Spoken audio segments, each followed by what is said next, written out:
À la Musardine, la librairie érotique, où Benjamin, un autre libraire, nous explique les tendances en matière de fantasmes et nous livre quelques anecdotes. Reportage Karine Elkoubi et Mathieu Bédaride.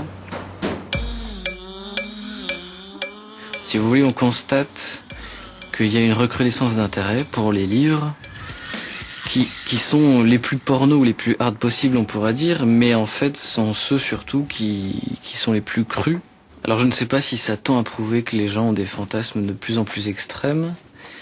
Je pense plutôt qu'il y avait vraiment un manque à ce niveau-là auparavant, et que maintenant qu'il y a des livres qui sont directs par rapport au fantasme, à la sexualité des gens, les achètent.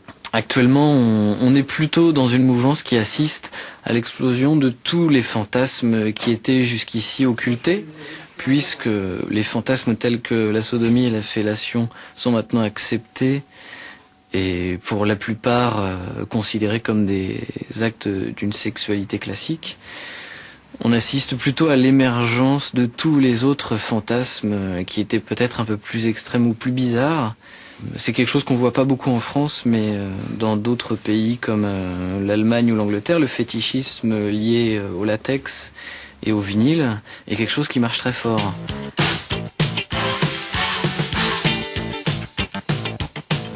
En France, avec la tradition, on va dire, romantique des Français et de l'amour courtois, on assiste peut-être plus à une émergence du libertinage, qui est une façon, somme toute, très courtoise de vivre une sexualité débridée. Donc peut-être que le fantasme numéro 1 de la France, c'est le libertinage, l'amour entre couples, ou au moins le triolisme. Il y a un fantasme qui s'avoue assez facilement et qui est en fait bien plus répandu que ce qu'on pourrait penser. C'est par exemple le fantasme du fétichisme du pied de la femme.